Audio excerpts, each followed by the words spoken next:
Yet again, another crossover SUV from the Renault-Nissan Alliance. Over here is the Renault Symbioz. Brings me down to a very big question as to what exactly have they done over here? What was the philosophy behind the Renault Symbioz? The biggest thing I can already see so far is that it's supposed to be a prolonged version of the Renault Captur. Now, I had a chance to review the Renault Captur, massive improvement to the previous generation, less Clio-ish, more mature than ever. Now, primary competitors of the Renault Captur are the Peugeot 2008, at least that's the closest I can think of. But then I wonder, who exactly competes against this Renault Symbioz? The closest I can think of would be something like the Hyundai Bayon. Now, this particular Renault Symbioz costs 39,000 euros, and this is a hybrid.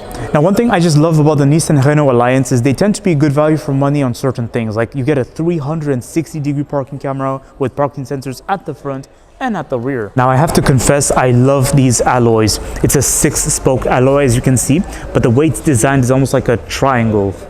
Now, compared to the Renault Captur, this is where all the differences begin to emerge. This is a completely different planet you're looking at. In fact, from this angle, the first thing that came to my mind was something Volkswagen-ish, like from I'm talking about the Tiguan maybe, I'm not sure, or maybe Golf.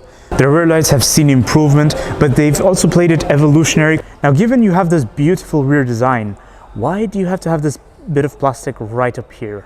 Looking at the Renault Symbioz from certain angles, the first thing that came to my mind also was the Renault Scenic. But I'm thinking of the Renault Scenic of the 2000s, when they had a cross-country theme as well. The door sound is pretty average. Yeah, it's not interesting compared to the Volkswagen Group or Stellantis. I don't entirely get what is the purpose of this trim right here, but my biggest guess tells me it's probably going to be for the Alpine trim level. So if you choose the Alpine trim level, it'll be written Alpine over here.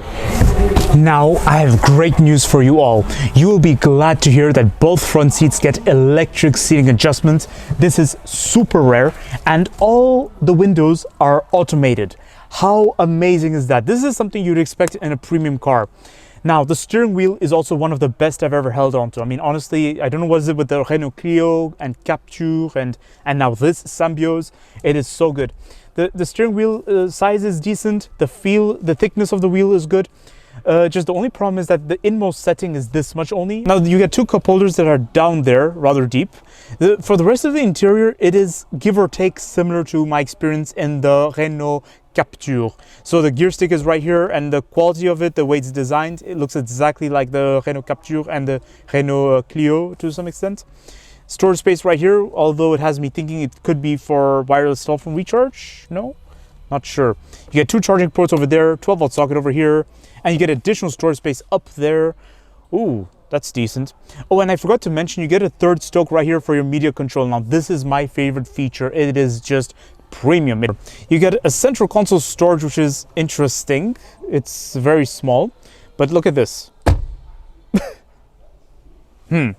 Okay, doesn't really matter. Now, I just glanced at the seat and I couldn't help but notice how premium it looks.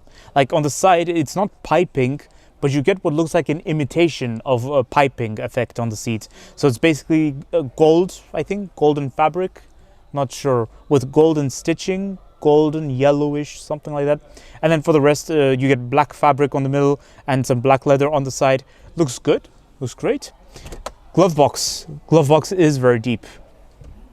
That's decent. And when it comes to the infotainment system area, the screen is big, and thank goodness for this. They went down the same route of simplicity like other car manufacturers. So basically move everything to the screen, but you get shortcut buttons right here for your climate control. No glasses holder, and there's no sunroof, but you get this huge panoramic roof. And I look around the interior, nobody gets a handle above. So when the ride gets bumpy, we hold on to the seats, or we hold on to each other. Now it is time to check out the rear seats of the Renault Symbioz. This is where things get interesting. It should be better than the Renault Captur, given that this has a longer wheelbase. It's a prolonged version of the Renault Captur.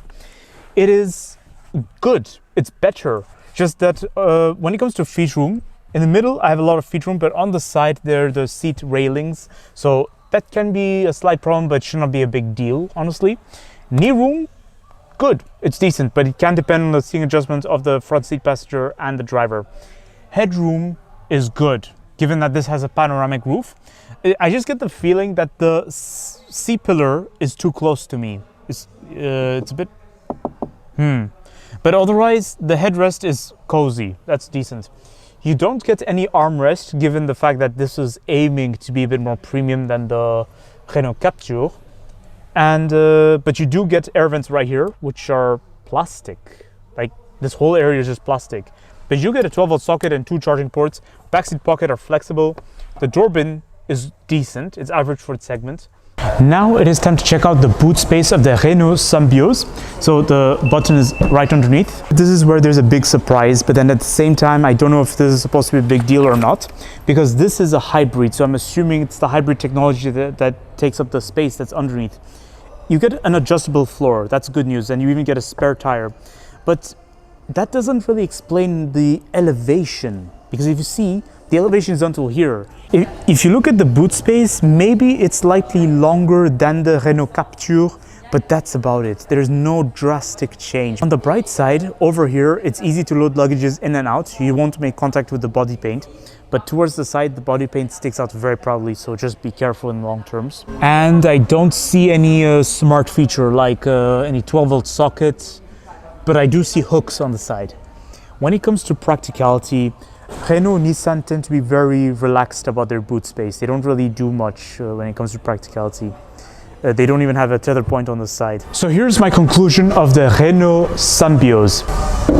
For a price of 39,000 euros, I think this Renault Symbioz is great value for money. It's one of the best little crossover SUV you can find. Well, actually, I don't know why I just said little, but if I'm going to be honest, it makes far more sense than the Renault Captur, because I don't know if it's just me, but I never really liked the Captur that much. I just never really understood the philosophy of it. Yes, at first it looked like an oversized Renault Clio, but then what exactly gives? Like, why look at it at all when you could look at something more stylish, like the Nissan Juke, which is directly related to the Captur.